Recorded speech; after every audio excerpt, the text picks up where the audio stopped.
Well, let's dive in. I think we have many presentations that we are planning to get through tonight, so I think we should dive right in.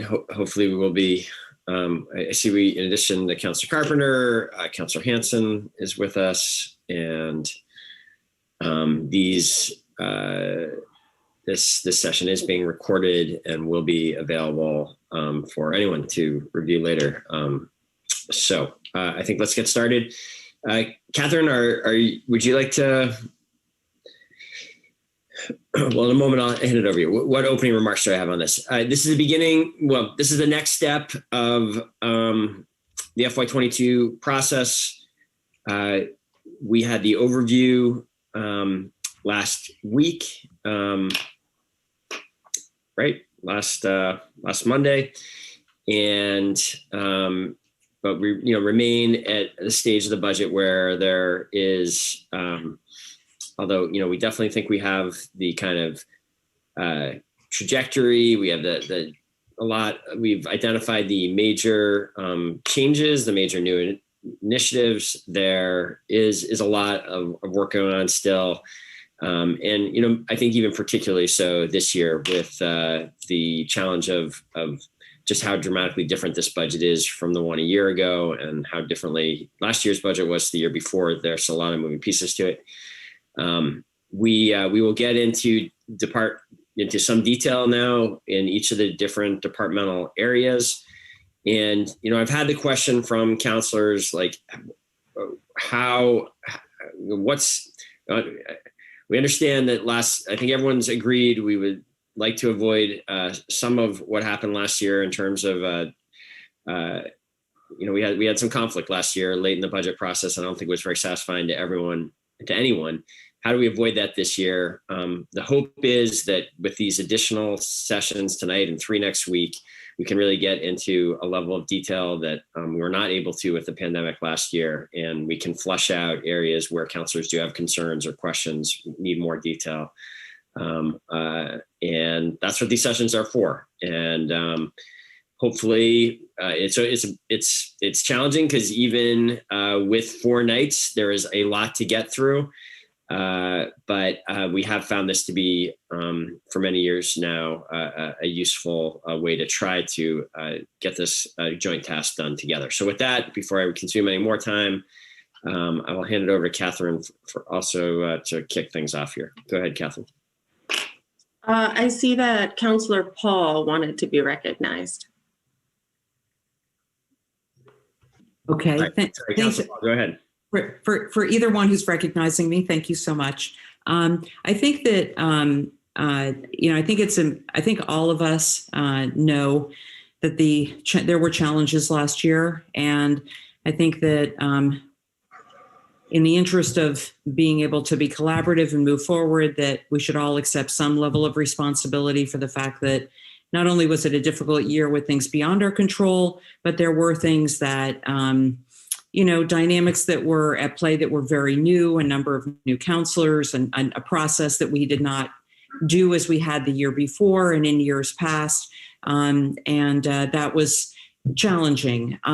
What I would just simply like to say as someone who's been doing this for a little while is that there is no department head who is not approachable.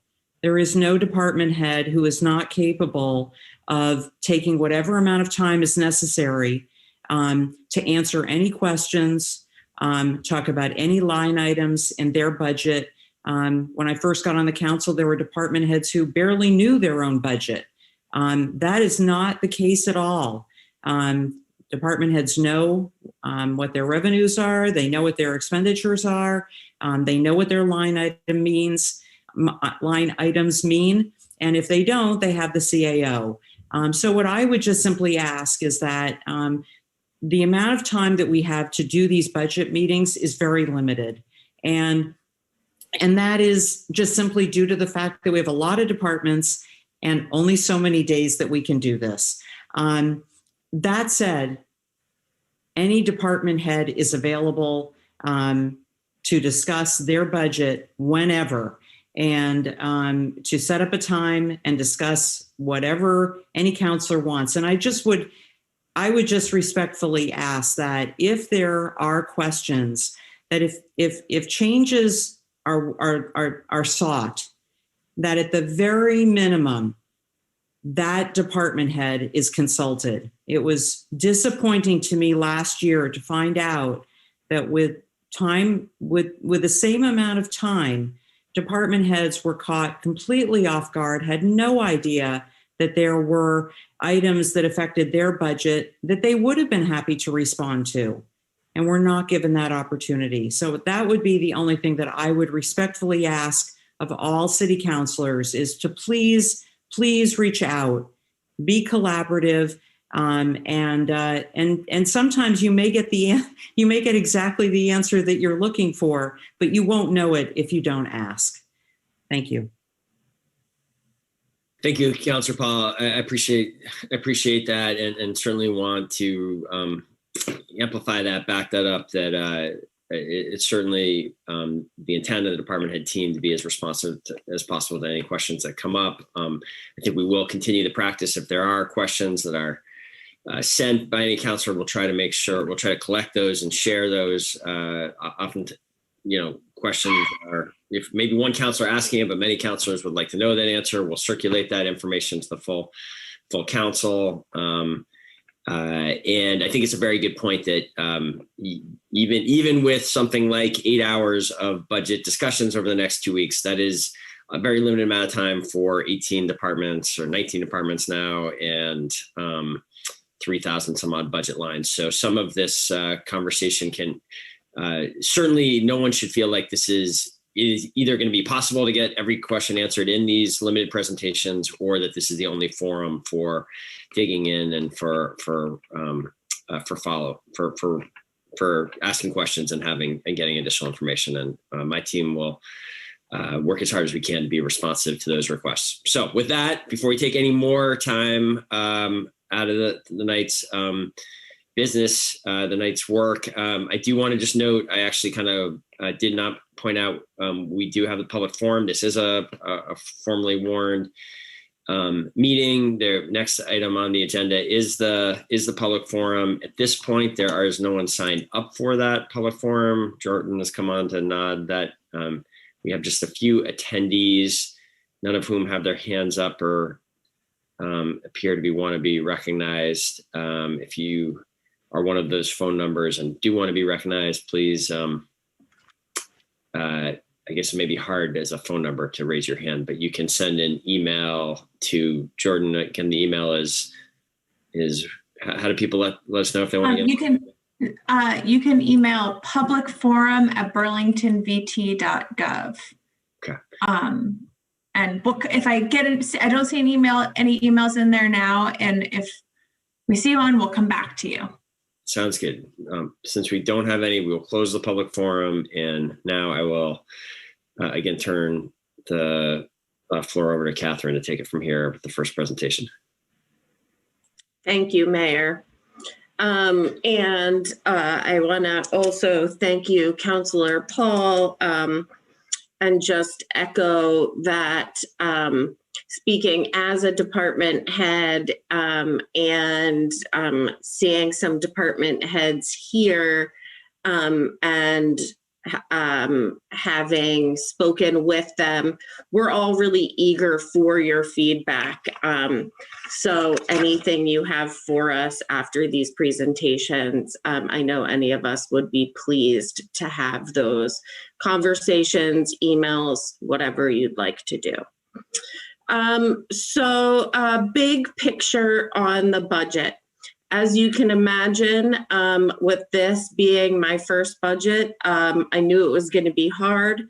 It's totally overwhelming. I'm thinking back to the day when Karen Paul interviewed me and asked me why I would want the job. I literally did think about that today, Karen. I was like, yeah, why did I want this job? But I'm persevering. Moreau and Jordan and Bob Rustin have been great. But I will tell you sort of where we're at, because there's still a lot of things in play. And so there's some things we'll review tonight in my non-departmental big picture overview. And then there's some things we'll keep reviewing kind of as we go. So the exciting news is that the draft tax sheet is out. And I think that's probably the most exciting things for people. And so that is where I imagine we'll spend our time.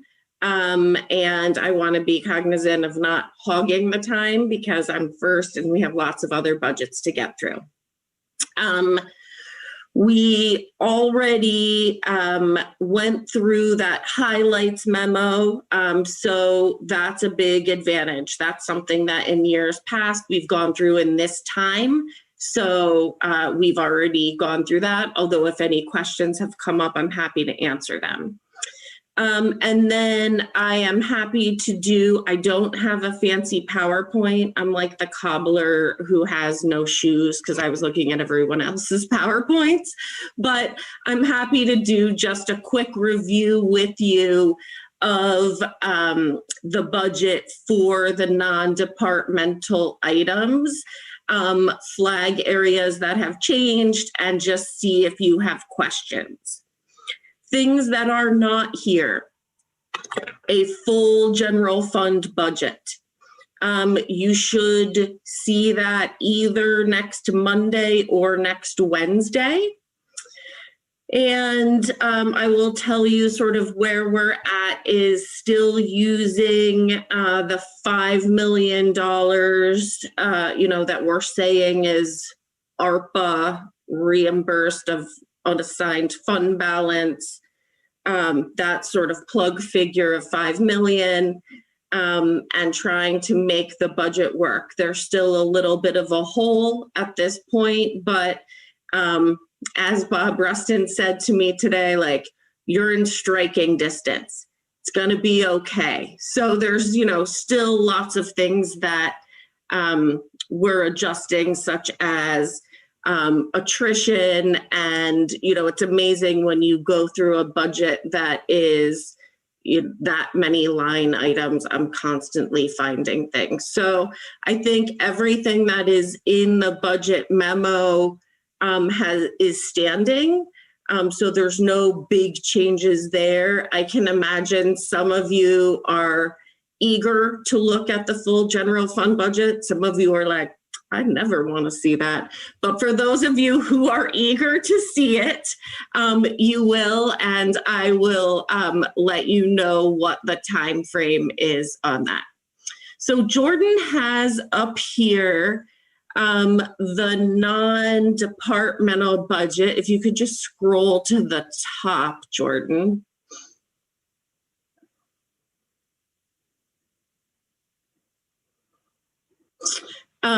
So all the way to the right on column H is the 2022 requested.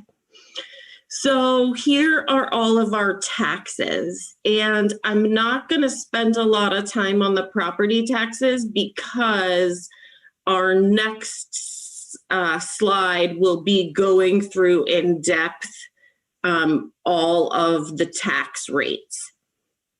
But I will say line 24 is the local option tax.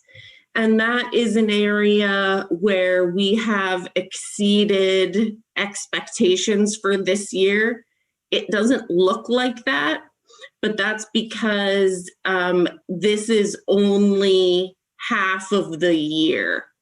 We are expecting a May payment and then a payment in August, but it is credited to FY21. So 2.7 is certainly realistic for 2022. For gross receipts, 2 lines down, you will see we picked sort of a midpoint between, we were up in 2020 to over $4 million of gross receipts. But in 2021, we'll be lucky to hit 2.5, hopefully, if we have a good June, So we are hoping to see things improve, but given the uncertainty, we've put that at 3.5. So scrolling down,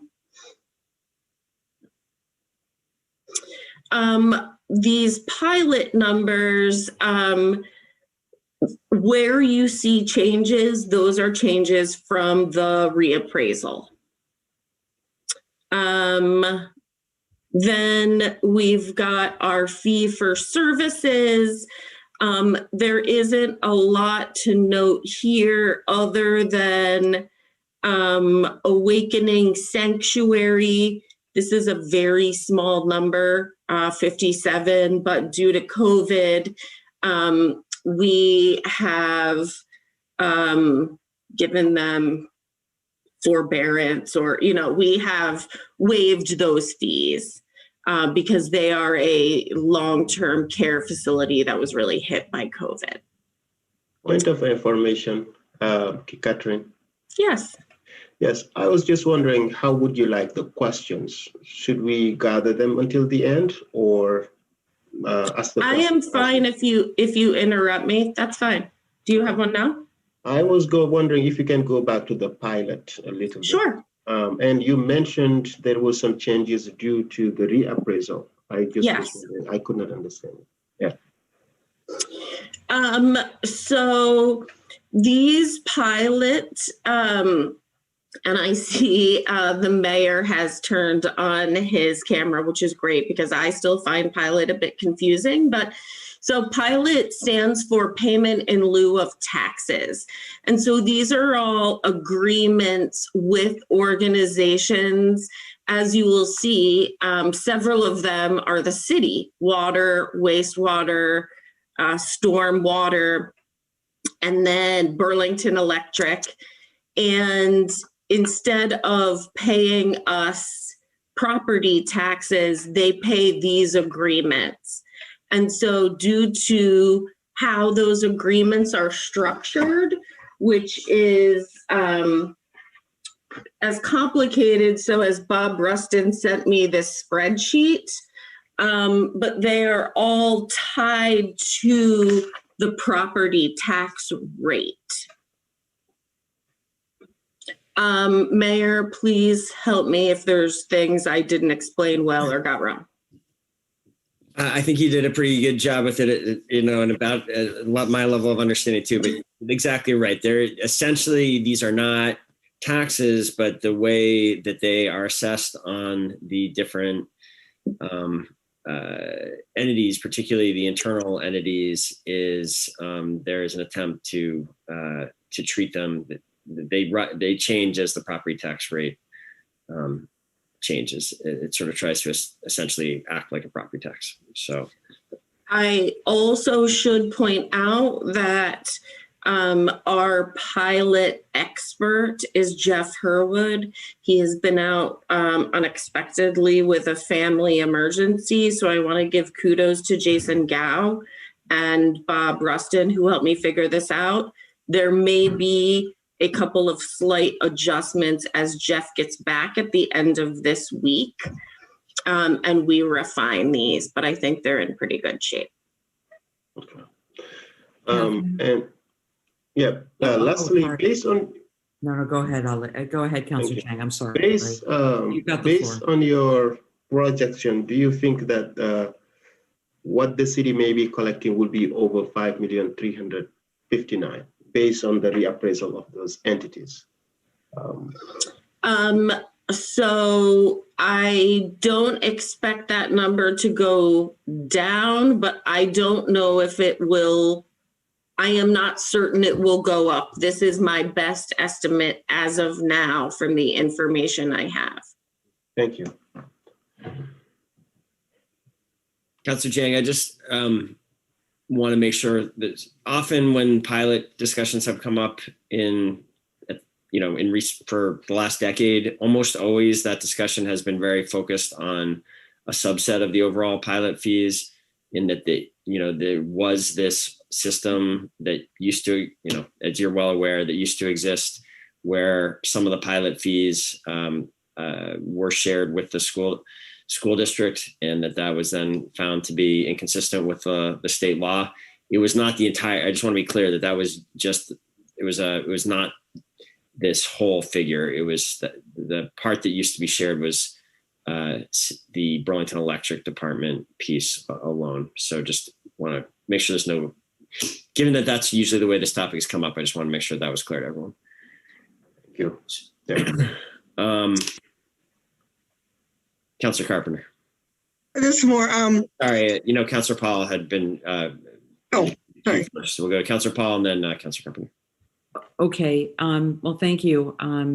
My question isn't, and thanks, Councilor Jang, for asking, because I didn't want to interrupt you, Catherine, in the middle of your thoughts. But the question that I have is just, you can either do it on this or on the PDF that you sent with the tax rate.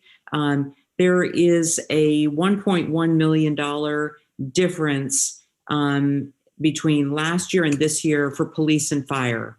And I think that I'm assuming that 1.1 million is the difference between the fact that we are now going to be assessing the tax. That's correct. I don't know if there is a way on the PDF that you had sent. Sometimes when we do, or when we used to do the due to, due from, sheet that Rich often did for Board of Finance meetings, there were little a, little b, little c, when there were things that required additional explanation.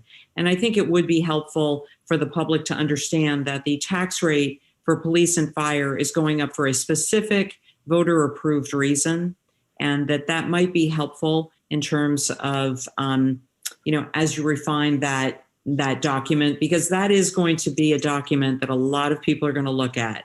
And I think it would be helpful to know the rationale behind that. Just wanted to mention that. And then also, when you do get to that, I'm not really sure exactly how it's calculated, but with reappraisal and the fact that I don't know if the tax rate, if the calculation changes as to the value per penny. In other words, a 1 cent increase in the tax rate was $330,000. Is that still the case? Does reappraisal and the fact that we are changing, that the base is different in terms of the in terms of the fact that it's a different rate, like per 100 of assessed value? I'm just wondering if that changes as well. And I probably should know the answer, but I don't. And I think it would be helpful to be able to try to put that in dollars if we can. That's all. Thank you so much.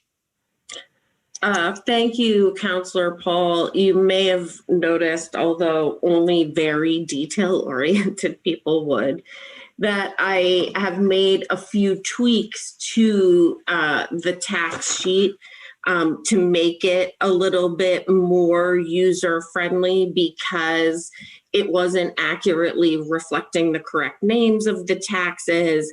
And I changed the name to rates capped by voters to more accurately. So I appreciate trying to make that more user-friendly. We want the public to be able to understand the tax, because, as the reappraisal was happening, people asked me for the tax rate. And it's, as built up by so many different things.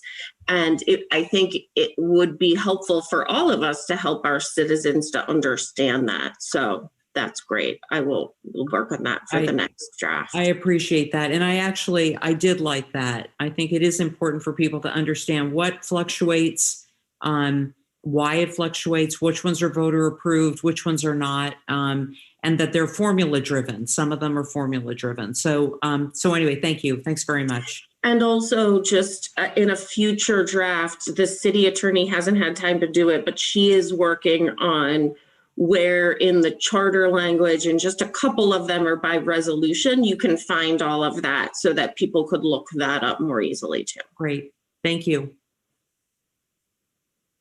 Okay. Councilor Carpenter. This is going back just on the revenue from property taxes.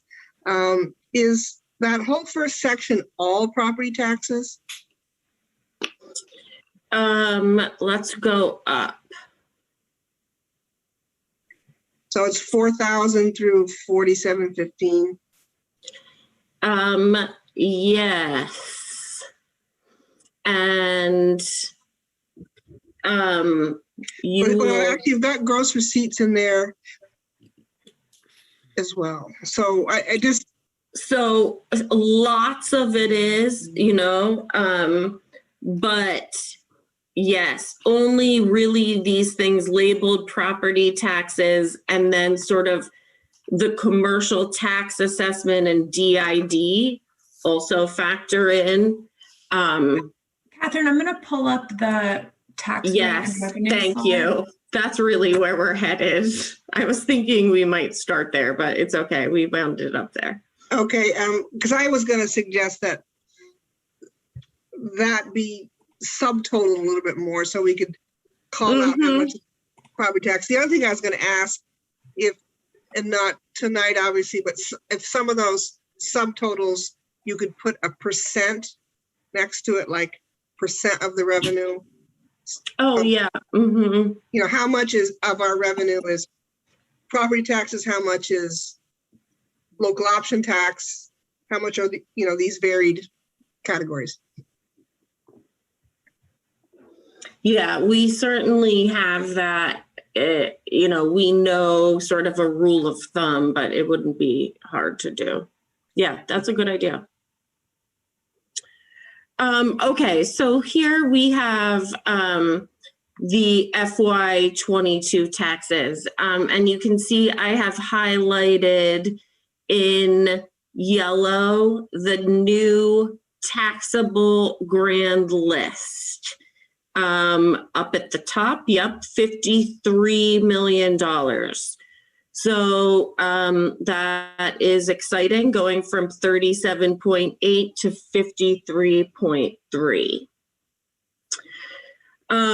So as we have told everyone through the reappraisal process, that means our tax rate will drop because the reappraisal is revenue neutral.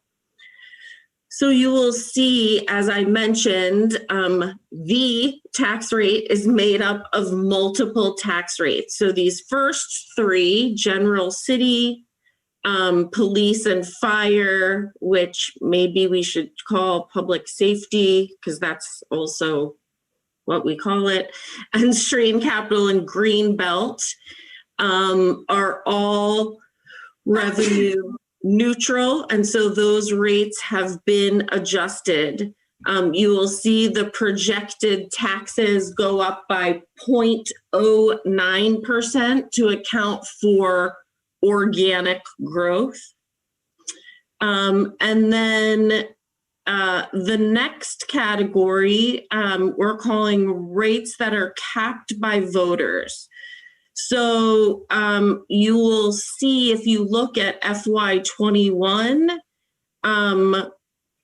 what the rates could be. We know that the taxpayers have been stressed by the pandemic, and the recovery has hit people unequally. So we are in this iteration of the tax rate have floated these rates down in FY22. That is the difference in this category of $1.2 million that we are foregoing, but believing that that is the best thing that we can do for our taxpayers.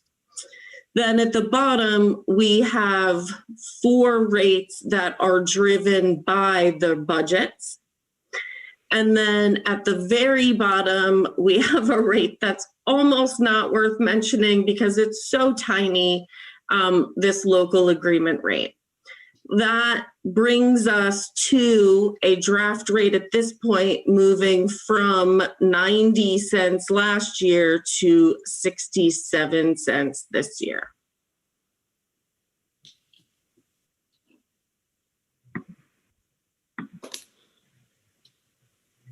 Does anyone have questions? Go ahead, Councilor Carpenter. Debt service. Yes. Is that debt service for what? And if it's debt service for city things, it's confusing to me. I guess these categories are confusing to me a little bit. Like GMT and the county tax are out of the control of the city. I Yes. understand debt service. I mean, we chose to borrow that money, so obviously that's our obligation, but it's a city thing as opposed to a county thing, if you appreciate what I'm saying. I'm just curious why we sort of segregate it that way. Because the charter tells us to. And this is what we're working on with the city attorney, frankly, this is all specified in our charter that we have to have it like this. Yeah. Believe me, I was like, could we do a charter change to kind of clean some of this up and make it more streamlined? So if any of you are interested in talking about or sponsoring that, please contact me after the budget process. Thank you. And I am cognizant of I'm probably hogging time, but I know this is also important. So if there's any other questions, please let me know. I think it's maybe a funny label, but just the budget-driven rates is connotating it's really not a discretionary decision driving each of those tax rates is either set by sort of an outside body or by past decisions that have kind of locked in those rates. And so we don't really tended to signal those are not rates we can really, they're driven by essentially decisions that have already been made and by others or by prior versions of prior city decision makers. Is there more, Catherine, you're hoping to get to with your budget or with this section that we're? No, unless people have other questions. I think these are the real highlights. Okay. Great. Well, I think in the interest of time, since we are trying to get through 7 more budgets tonight, which sort of showing the challenge here, we will move on. But again, just to reiterate, obviously a lot of big kind of foundational elements get captured in Catherine's presentation there. So please, the floor, invitation is out there for further questions and follow-up. With that, we will move next to the which is also I think Rich maybe is giving this the Office of the Clerk Treasurer. Is the next up? Is that you, Catherine, or is that Rich? It's Rich, and I just want to say a huge thank you to him for doing all of the work on this while I was working on other things. Take it away, Rich. Thank you, Catherine. So for the viewing audience, my name's Rich Goodwin. I'm the Director of Financial Operations. And what I'm going to try to do in the next 5 to 7 minutes is just go through this budget and just open the floor for questions. So next slide, please. So these are all the functions that our department does. And it has actually grown substantially. Purchasing's relatively new, but we do the purchasing for the city. We've been doing that for about 4 or 5 years.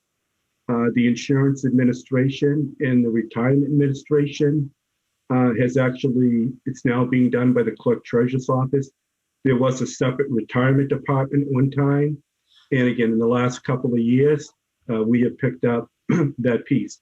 So again, those are just the basic functions that we do. A lot of people know we do finance and accounting. Let's go to the next slide. This is just the organizational chart. You can see that we have Martha Keenan that we brought into our department. We hired a new senior accountant recently. Thank you very much for the approval to add that position. What is this chart showing? We have 24 FTEs. I think it's interesting, even though we picked up all these additional responsibilities, the clerk treasurer's office is the only department in the city that has zero growth in the FTEs. And I went back a full decade, and we have not grown in size. So enough on that. Next slide, please. The clerk treasurer's office is only one of two departments within the general fund that is actually a profit center.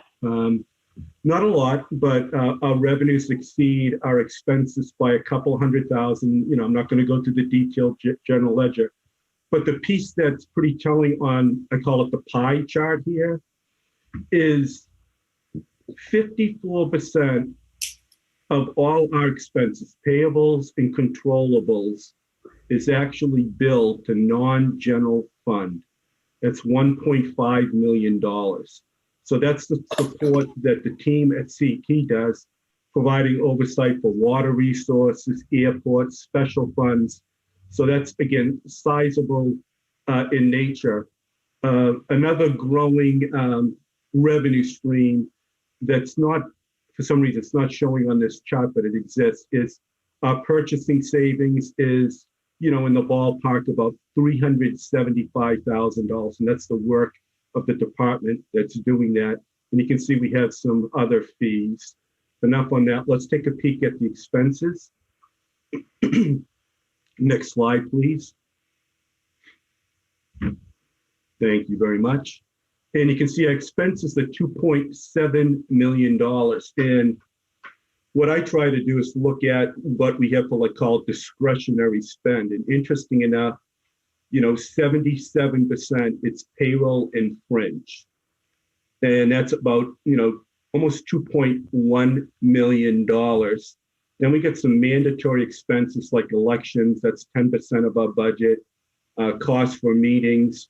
We only have a small sliver of operating expenses, that's $213,000. And I could probably further reduce that if I looked at utilities, looked at phones. So again, this is a very tight budget. Let's look at the next screen, please. So again, these are the major revenue drivers, which I just described, the purchasing savings. We do the virtual payments, licensing fees. That's pretty straightforward. Let's look at expenses, please. Next slide. So these are the drivers for the budget. Again, we have 2 elections budgeted for FY22. It could be possible there's 3, but we know of 2 at this time. The other areas that we have an impact on the entire city is, the examples of the savings that we do. And this is an area that I do find fascinating because I feel that everything you touch every day as a city employee has been negotiated by the clerk treasurer's office. Like, the police vehicles, all our vehicles, we negotiate the fuel prices, all the printing, all the copying, all the phones, basically everything. We reduce the cost for waste removal, trash removal, salt. So again, we've negotiated pretty much every commodity for the entire city to reduce our overall spend. Again, it's been, our team working with all the different departments within the city. Then go to the next slide. So audit findings. We really didn't have any findings, but we had 4 recommendations. One is to improve capital project accounting. I think that finding will go away this year. We've been working with CLA, and as you know, that was approved by the Board of Finance and City Council team. Our auditors identified that we need to do a better job in managing our federal grants. And that will be inherited by the clerk treasurer's office. It's going to be centralized. That is going to take place in 2022. We had a recommendation on the pension plan, but it really was the fact that when new hires were coming on board, we were not gathering and saving critical information, birth certificates, proof of birth, beneficiary information. We have worked with HR to ensure that we have the appropriate backup in the HR files moving forward, and that we have to work on a closing. We're in the fourth consecutive year that we've received an award for financial reporting. There are only 2 cities in the entire state of Vermont that has achieved that goal, so it's something we're very proud of. Let's look at the next slide. Initiatives. I believe fiscal year 22 is going to be the most difficult, the most challenging for our department because we're going to be taking the lead for the grant reporting. So we're going to be working with CLA to get through that. Our department is responsible for all fixed assets for the entire city, airport, water resources. And we've been struggling to get through that, and we're looking to streamline that process. Our department is also absorbing all of the responsibilities for the state audit. We're going to be responsible for streamlining reporting, cash flows, billing, all of the above. And the other piece is we will be managing the funds that come from ARPA. And just to give you an example of the magnitude of that, is Catherine had asked me to make some adjustments for the budgets. And a couple of hours later, she wanted to know how I was doing. And I said, I'm a little bit overwhelmed, and I'm doing my best to get the numbers updated. But I started the day off where we got a $600,000 credit from ARPA that there was a forgiveness of debt, $600,000, and a future debt load is going to be reduced dramatically.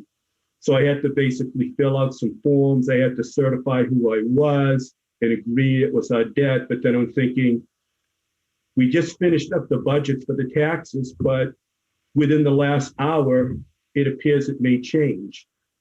Because I have to identify that debt. It could result in a reduction in dedicated tax, or it could result in less debt for TIF.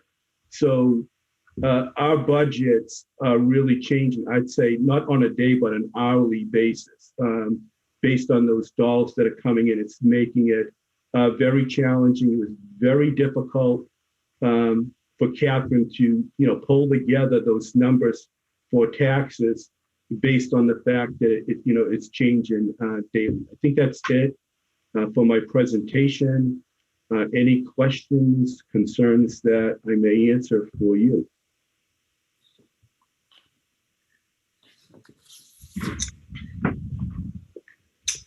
Thanks, Rich. We've got Councilor Jang and then President Tracy. Yeah. First and foremost, Rich, thank you so much. And also congratulations for the recognitions. I think it's a great work. Thank you. Being one of the 2 cities in the whole state that received that recognition is amazing. Thank you. And also thank you for the presentation, for making it very clean, very easy to understand, very neat. I really appreciate that. Thank you. You're welcome. Now, what are your hopes, basically your dreams, your aspiration, knowing that FY 2022 would be the hardest maybe for you and your team? What are some recommendations? What do you want from the council or from Board of Finance in order to keep on doing your job well? Thank you. So what we needed for support from the city councils you have given. And an example being is the city councils approved $100,000 for 3 different projects that are being done in coordination with CLA, and that is improvement of fixed assets, improvement and centralization of grants, And the other area that we're looking is a review of CEDO and its organizational structure and trying to simplify that process. The other thing that the city councils have done, and thank you again, is your support for our contract with MuniCap for our TIF. And they're working with us to improve our reporting, to streamline cash flows. So with those two approvals and the fact that you've given us a senior accountant that has been very helpful, to the, bringing in Martha Keenan, who we work side by side every day to implement these processes citywide. Again, not clerk treasurers, citywide has been exceptional.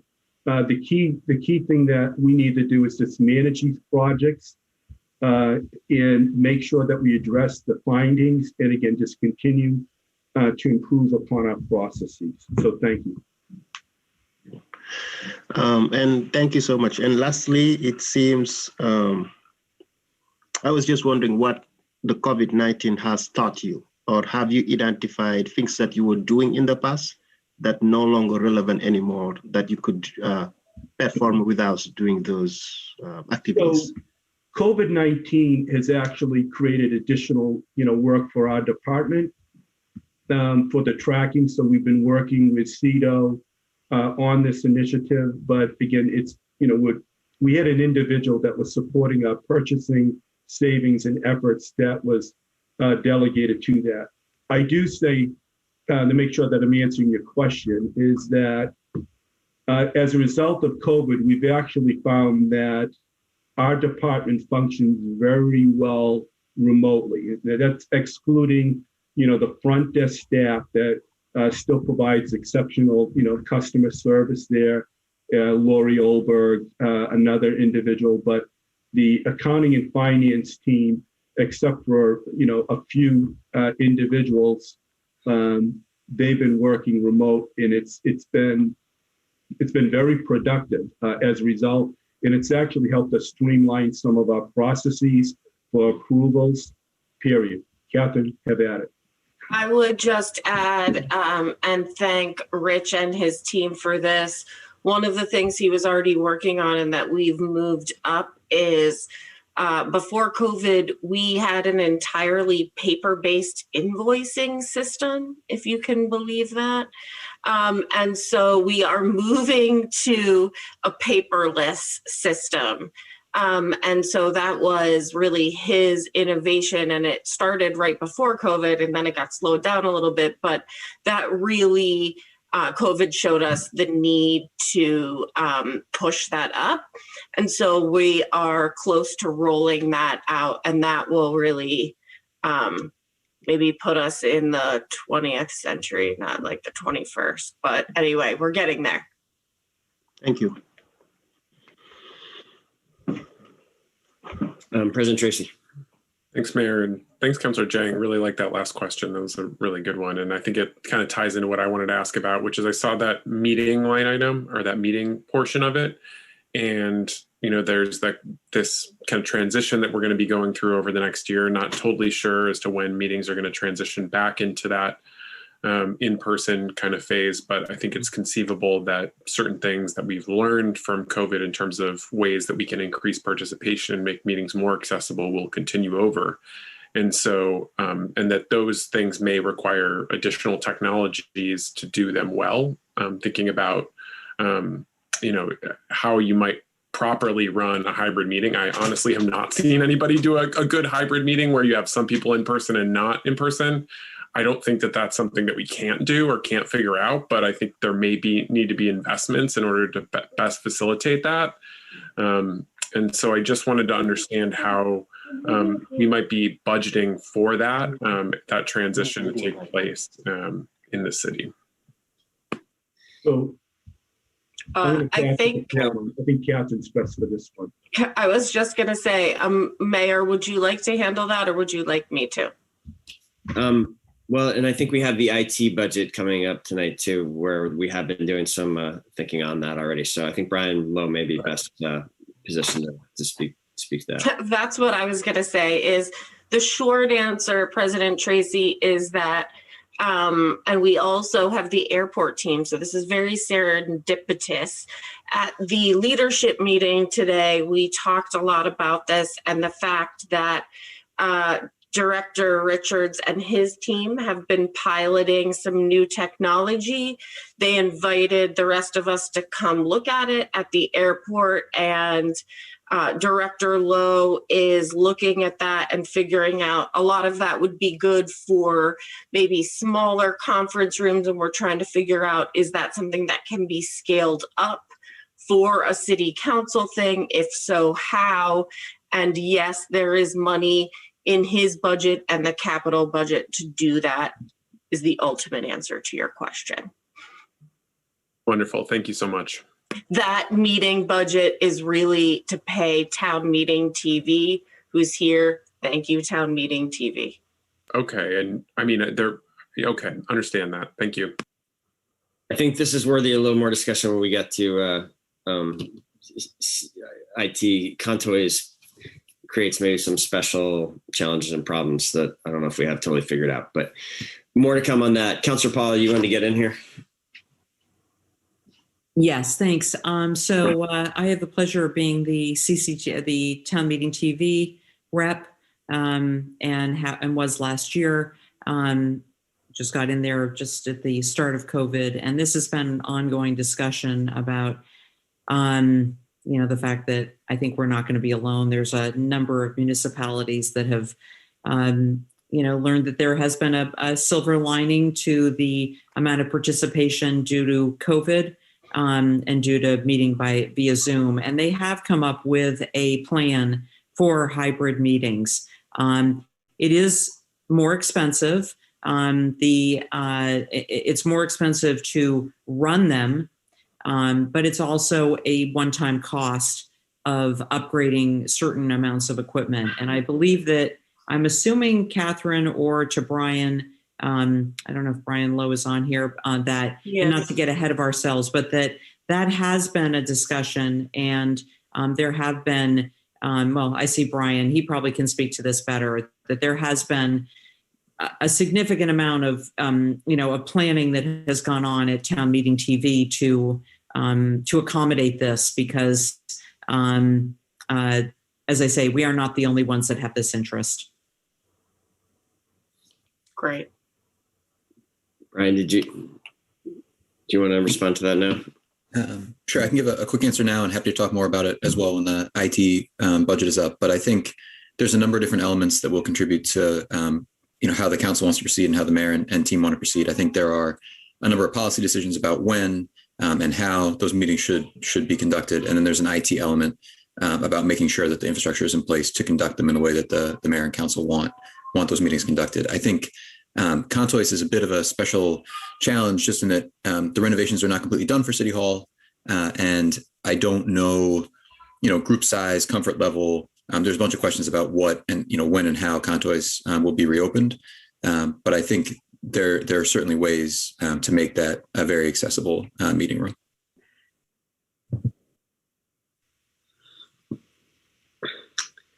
Okay. If there are no further questions, I do think this last topic is one we will continue to speak about. And I saw President Tracy, your email earlier today. I'm eager to start figuring that out with you too. You have another. Back to you, President Tracy. Yeah, no, I just wanted to say for counselors, I envision us, just for folks, I envision us having work sessions to discuss how that'll take place, what people want in that. I think that we need to have some work sessions and further discussion. I just wanted to raise it in a budget context just to get some help at framing, but definitely foresee us having work sessions on this. And once we get a sense of when that date is, we can kind of backwards plan from that and have those, figure out when it makes sense to have those work sessions. So just wanted council to know that is something that's on my radar. Great. I don't want to get, we could spend a lot of time on this, and we probably shouldn't, but I will just, it seems like maybe relevant, on point with this to share. I mean, we are certainly having internal discussions about how we shift out of the posture that we've been in for more than a year, with about half the city workforce basically working from home, required to work from home. We are seeing the beginning of June and then the beginning of July as significant milestones and sort of shifting away from that. But that's a significant public announcement we'll do. We're not quite ready to lay it out exactly how we're going to do that, but know that this is an active discussion and near-term discussion from my perspective, as we see, today we had 2 infections in the whole county. We are I'm very hopeful seeing, the end of the pandemic coming here and the opportunity to, move back to a much more normal footing in general. So with that, I'm going to close out the Clerk Treasurer Office session here. Thank you, Rich. Next up, we have HR, Human Resources, and Catherine and Lynn, I think, are going to tag team this one. Yes, I would just like to introduce Lynn Reagan quickly. Lynn, are you okay to do this presentation, or would you like me to? This is how crazy things have been. I can certainly try to address any questions that might come up. I have not been through one of these presentations, so I'm not sure exactly what to highlight. All right, Lynn, I'm on it. This is teamwork. Thank you.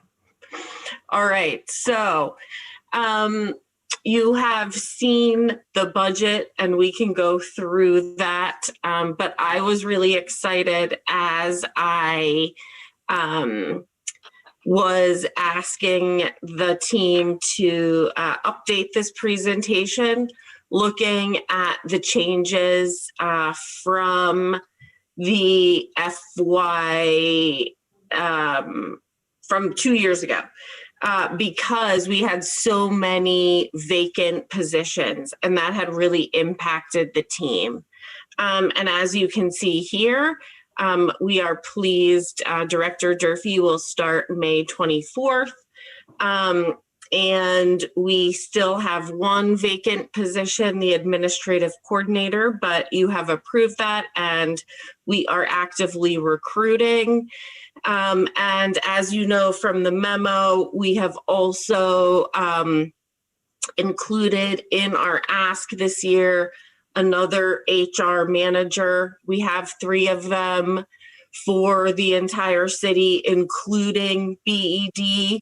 And we do expect this to be a very busy year for HR. You'll see the initiatives, they come at the end of this PowerPoint, but, speaking frankly, as people return to the workplace from COVID, we expect that to stir things up in both the people who are coming back and the people who have been at work, and for there to be team issues. We are really excited to support the anti-racism training from REIB, but we know that will also require HR support, as that affects people individually and also as a team. And wanting to be ahead of that, I see that we don't have enough resources. And so that's really where that ask comes from. Next slide. So here is the budget. I think there's more if you want to click through, Jordan. Oh no, okay. Well, I'm confused about why there isn't showing up what that stands for. And I think there's a PowerPoint issue. So yes, let's move on. I've got that slide pulled up if you want me to touch on that pie chart. Yes, we'll go back to that in a minute. Okay. So let's talk about the services provided by HR. You can see them here. They are really comprehensive, from comp and benefits. As you know, there are a lot of operations and just day-to-day compliance issues. There are special labor relations issues related to unions, and then just regular employee issues, talent management, recruitment, and then this team has been a special partner with REIB on equity, inclusion, and belonging. And then the next two slides are really where we see our focus for the next 2 years. Obviously, it's a bit awkward to do this with Karen starting so soon. So, you know, these may be tweaked slightly, but these are things that as I've been working with the team, and this is a really strong team, it's pretty clear where some of the basics we want to focus on. And some of that is internally, ensuring that we have HR records digitally, again, like we spoke about with the clerk treasurer's office, and making sure that we have invoices electronically. This is a similar issue. Implementing the HR information system. This comes in many different modules, and will help us to do several different things online. One of them is online training. We'll talk more about that in a minute. One of them is called Perform, and that would allow us to implement a citywide performance management system, which we've never had, which is very exciting. We are also looking to enhance our process documentation. I know everyone's looking forward to union negotiations. That will take up a lot of time from HR over this next year. And then the next slide shows one of the areas that has been really important, I would say, over the past 18 months, 2 years, is since we've hired Vanessa, she has really spearheaded this training program. And so we are just about to roll out a new online learning platform that will allow employees to access a variety of trainings online on their own time. We are working on supervisor manager training. As I mentioned, we're supporting REIB, and then we've got some ideas around mentorship, exit interviews, how we better deal with that data, succession planning. I talked about pandemic reentry support.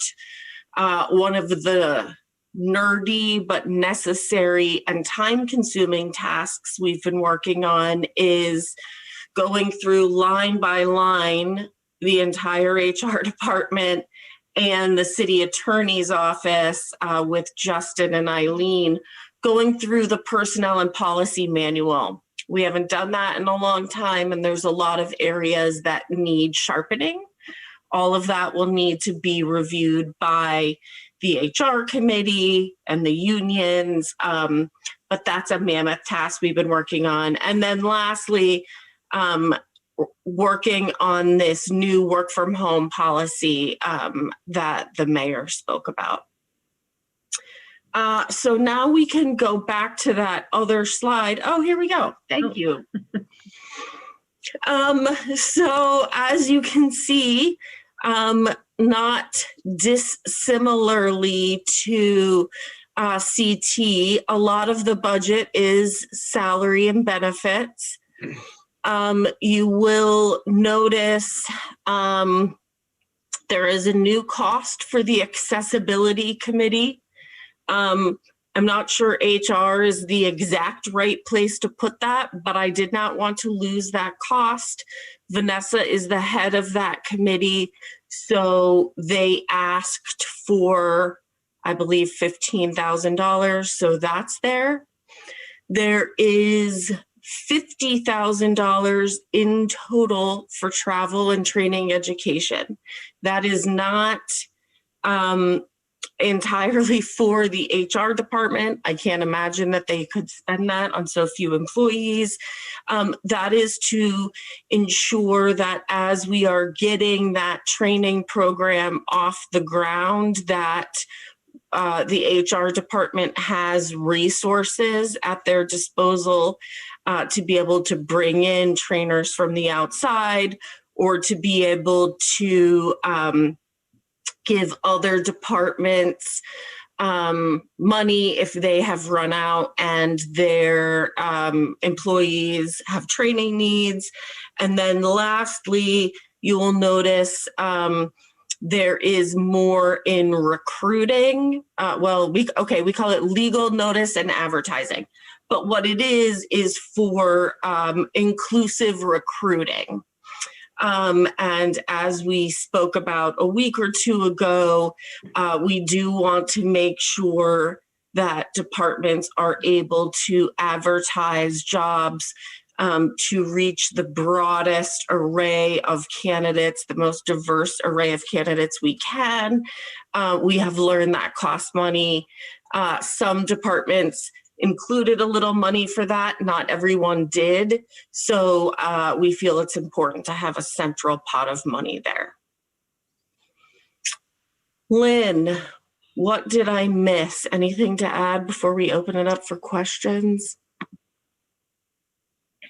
No, I don't think so. Just want to emphasize, I think, the importance of adding to our team with that additional HR manager, and would greatly appreciate the consideration to help our department become less reactive and more proactive for the city. And I think that piece, adding to the team, will help us do that. And I'll just lastly say, this is an amazing team. This is a team who for the past year hasn't had a director. At times I've been super involved and I love them. And at times like now, I have completely abandoned them because I am in the budget, and they are able to get things done and manage themselves, and they are amazing. And I just publicly want to say thank you to Lynn and the entire team. You guys are really an unrecognized resource in the city, and we couldn't do it without you. Thank you. And now Thank you so much. Open to questions. Go ahead, Councilor Carpenter. This is just really a comment. I just want to say, as the chair of the HR committee, who, to be honest, hasn't done much in the last year, I mentioned to Karen that soon, after she gets on board, maybe end of June, that I want to have an HR committee meeting to educate me about all the departments and get into the nitty gritty. And I'm saying this publicly because it might be something that other councilors would like to go to, where we can have just a more detailed discussion about more of the nuance on how the HR department works. It's a good idea. It could be like we never did an HR kind of orientation. Yes. So that's fantastic, Councilor Carpenter. Thank you.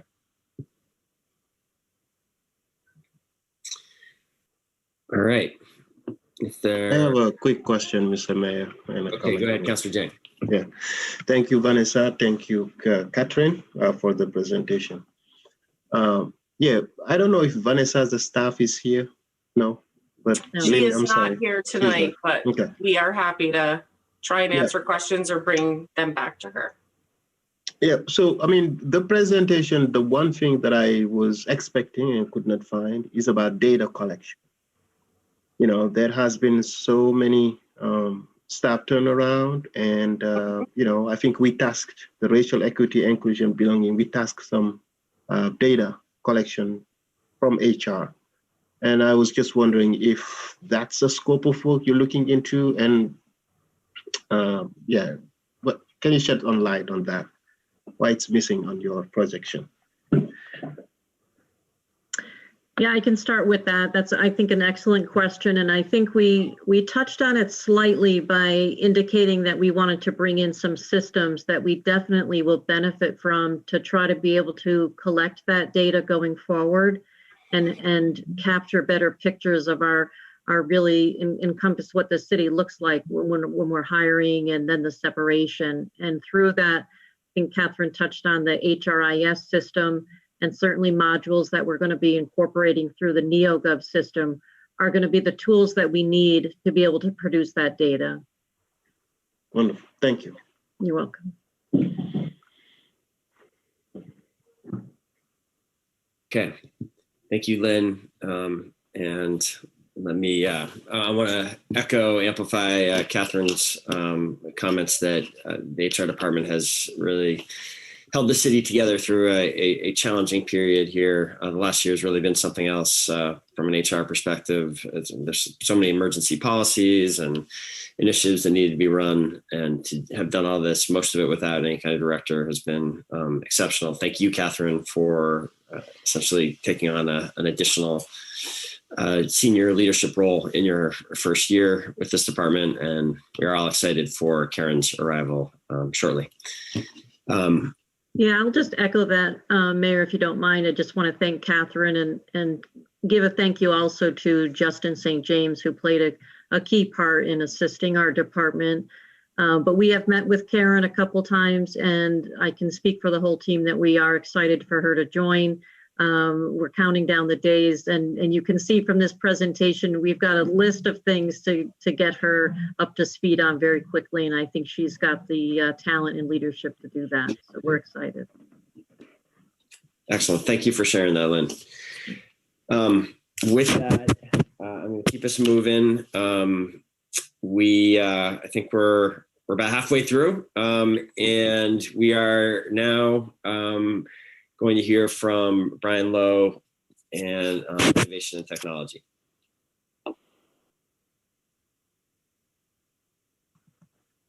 Hey, thanks very much, Mayor.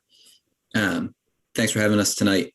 So this is the Innovation and Technology Department, everybody's favorite department. Jordan, do you mind go to the next slide here? It's a relatively small and straightforward budget. It is an outstanding team. I'm really, really grateful to this team that has done a lot during a pandemic year as well, and really stepped up in a variety of ways that we weren't expecting as a team. One theme of the presentation that I want to make explicit at the outset is that the INT department, in addition to kind of information technology infrastructure, it's also something of an incubator space. And so the structure of the department does evolve over time. And that's something that's definitely going to be happening in FY22. And you can see here a list of some of the different initiatives and concepts that have been incubated in INT in the kind of pre-pandemic era. So you've got your innovation and technology department, and then two wings, really the IT wing represented there on the left side, and the innovation wing on the right side, with a couple of currently open positions. Next slide, please. So this slide talks a little bit about what the department did during the COVID-19 response. And I do think it's worth detailing some of this work in the sense of it really is a department that took on a number of different roles that wouldn't traditionally fall to INT, like an accordion expanding, and now it's time, I think, to begin to contract that accordion. So you see at the top there in the red circle, the IT team really restructured how the city works. We had about half the city workforce leave the network, leave their workstations, and the city has, in some ways, a very advanced IT network, and in other ways, a much more traditional network. And so the shift to remote work happened quickly. It was something that we were able to prepare for, and something that we were thinking about, not in a pandemic sense, but in the sense of wanting to give people more ability to be mobile with their work over time. And so the team did really an excellent job implementing a brand new information management system for the city on short notice, which is our O365 system, giving us access to programs like Teams, SharePoint, OneDrive, ways to save and share information, ways to work collaboratively on documents at the same time, which is something the city had not been able to do previously. The second circle there, the orange circle, if you go clockwise, talks about how the innovation and technology team helped build an analytic team, which is really similar to a fusion cell used in different operating environments where you have to make a series of high stakes decisions, and the quality of information that you get is really vital to the outcome of the decisions that you make. And so this analytic team, the mayor's spoken about it publicly a number of times, it pooled together all the different positions in the city that have analytic capability associated with that position. So folks from the library, REIB, CEDO, police department at the beginning of the pandemic to really focus on identifying best practices for us as a city, learning what we could from other cities as they were hit by the initial waves of the pandemic, what worked, what didn't, and trying to begin to aggregate data in a way that would inform decisions we could make as a community and inform decisions that the mayor would need to make. The purple circle right below, often the outgrowth of this research and analysis would be a new initiative. And there's been many of them over the past year, whether it's community masking, Plant for the People, kind of gleaning people's backyard gardens, dealing with kind of food security and mental health issues, BIPOC vaccination sites that the mayor spoke about on the briefing today, coordinating with UVM and Champlain for student return, figuring out ways to support people in quarantine, et cetera, et cetera. The team here really helped with a number of other departments pursue initiatives that made sense there. And then speeding through some of the rest of these circles, INC was well placed to leverage local data. We started a wastewater monitoring program so that we could move testing resources and vaccination resources ultimately around the city to where they're most needed. The collaboration with the state throughout the pandemic, focusing on setting up vaccination sites, testing sites, helping leverage 14 different city employees with the help of really the library and the planning department to support the state with contact tracing during some of the worst days of the pandemic, and a variety of other different initiatives in collaboration with the state. We also took some responsibility for supporting HR and the really outstanding safety manager for the general fund, Nicole Blow, helping support employee health as people became ill, figuring out who needed to quarantine very quickly, working with VDH and their contact tracers and stepping in when those contact tracers were overwhelmed. And then finally on communications, we helped design new communication protocols for the city during the pandemic, everything from leveraging how we use the North Avenue News differently based on feedback from our senior providers in the community to new protocols for how we share information to BIPOC residents. So a lot of different changes. Next slide, please. And as the pandemic begins to, hopefully wind down, I think it's time to really take stock and think about where and how this department should begin to shrink. And so I've listed a couple of these changes here. The early learning initiative, which I'm happy to talk about more, but in the interest of time, I'm going to try and limit some of the discussion, unless councilors have questions, is going to shift to support the economic recovery. And that's something that would come to the council for the Board of Finance and council review on the 24th of May, creating a new position supporting the economic recovery there. Analyst positions in the city INT department, which are highlighted in blue on the visual here, would be shifting to the planning department as part of the budget resolution that will come before you in June. The positions in yellow, which are the health equity positions, would shift to REIB. And then a new tech support specialist we're hoping will join the IT department. And that, in some ways, is a really critical position. I'm really grateful to Catherine and the mayor for supporting us in a temporary sense thus far, and hope that the council will consider this. I think the statistic that puts this in sharpest relief is right now we have one help desk person, one IT tech support person for about 450 city employees. And what that means is that in the best of times, it's a very challenging job. When you have many people remote with laptops that break more frequently, with kind of more tenuous connections to our network, it's not something that we want to continue. And I think having testing it out with a temporary position currently has really shown this is going to save a lot of time and money for the city over time. Next slide, please.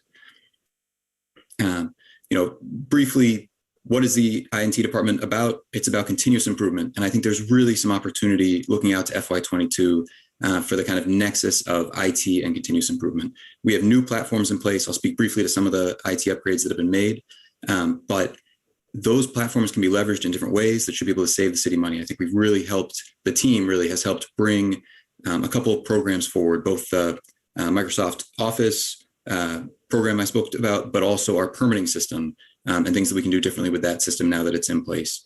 It's an incubation space for new initiatives, as discussed earlier.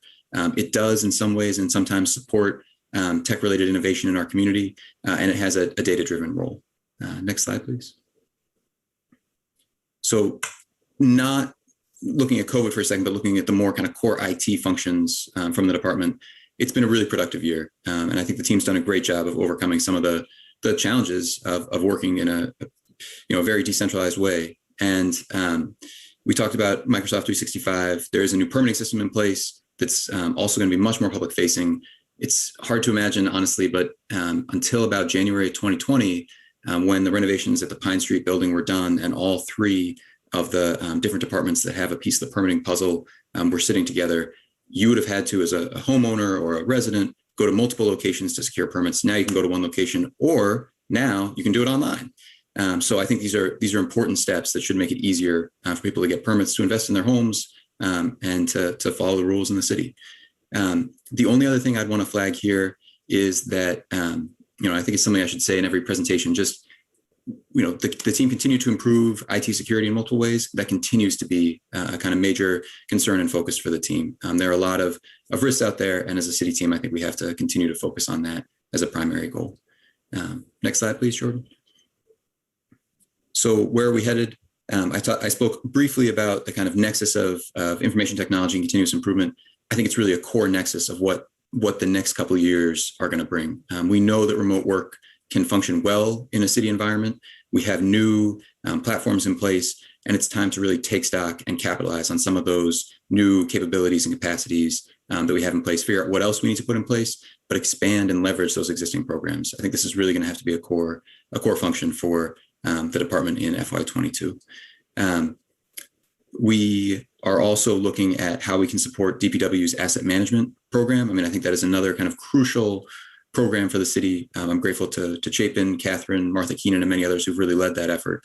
And I think IT is going to play a crucial supporting role in that effort. Next slide, please.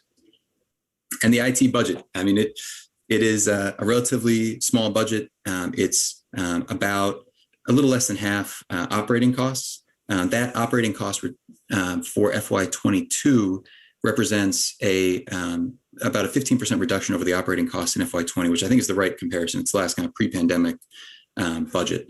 And I think that's a good thing. I think that's the result of a number of one-time costs incurred in FY20 that have since been eliminated. And I think it's a right-sized budget for the department. Next slide gets into a little bit more detail.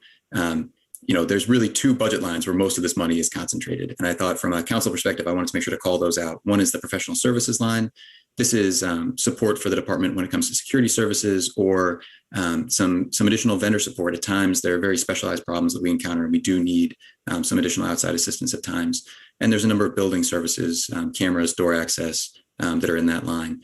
The computer licensing line is by far the biggest line in the department budget. It's about $581,000 of the $744,000 operating cost. The reason that line is really large is that is really the licensing and software support costs for the entire city grouped into one line. And there are some additional network infrastructure support services included in that line as well. Next slide, please. And this is really our last slide. Just wanted to make sure to call out that we are looking to get that second IT position made into a permanent position for the reasons stated earlier. So I think the last slide is just a thank you and happy to take questions. Great, thank you, Brian. The floor is open for questions.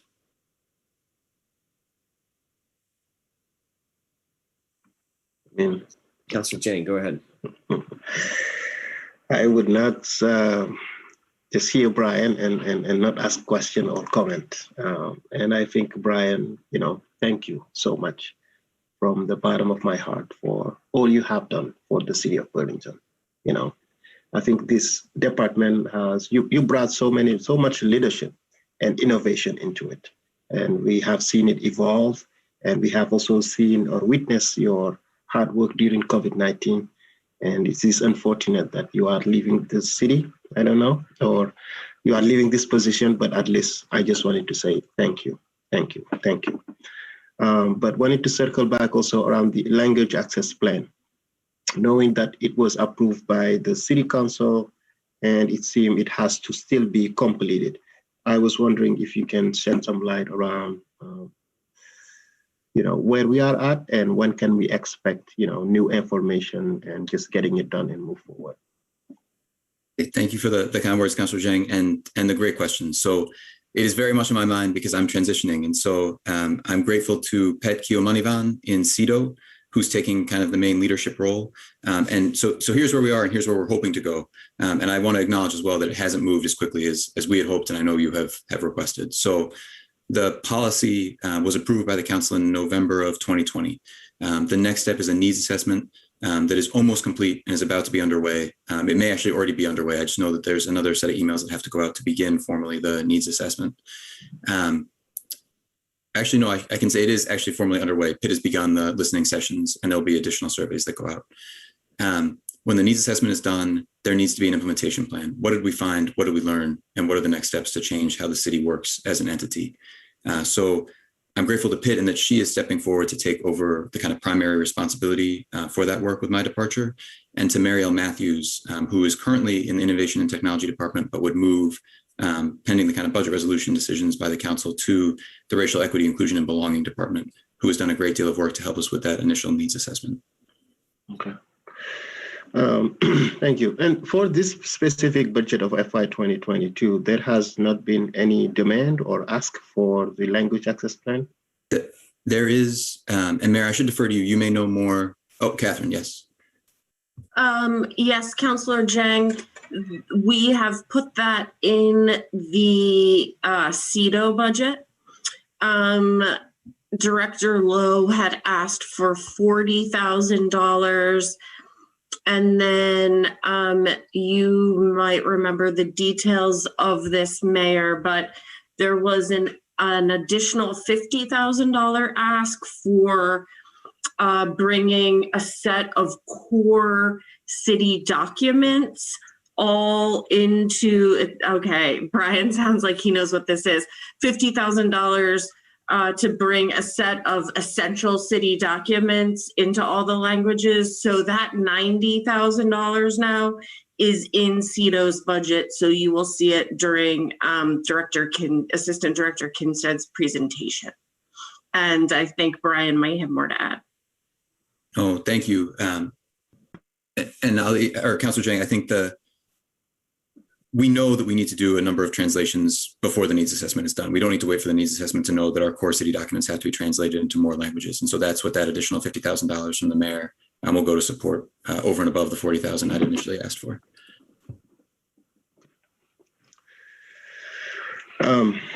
Yeah, I know that thank you. Let me just leave it to that. But thank you for all you have done for the city again. Thank you. Thank you for sharing that, Councillor Jang. Brian certainly has had very distinguished service with the city throughout his time with us, and we're gonna miss him a lot. Is there any further questions for Brian at this time? Okay, seeing none. I am going to move next. Say thank you, Brian. Well done. Good. There was a lot in that, and appreciate you addressing the structural issues that will be, they're definitely part of the discussion, and certainly welcome any councilor feedback. Not just on the numbers, but the kind of structural changes that are being laid out there. Hope councilors will reach out if they have questions or thoughts about that as well. With that, we will go next to Jean Richards and the airport. And welcome, Jean. Welcome, Marie. Good evening. Like everywhere else, it's been a really challenging year at the airport, and I, like many other department heads, are very thankful for our team and all the efforts. We're going to have Marie Friedman just give a quick overview of the numbers, and then I'd like to open it up for questions and from folks. So Marie, why don't you start off, and we will help out where needed. Thank you, Jean. I want to start off by saying I appreciate the opportunity to present this airport budget. It's been what a year it's been, and we've had a lot of challenges, and we've had to do a lot of thinking and figuring out how to manage our budget and our revenues and the changes. This slide is going to, I wanted to express, and our team wanted to express sort of some of the challenges and things as we look forward into our upcoming budget.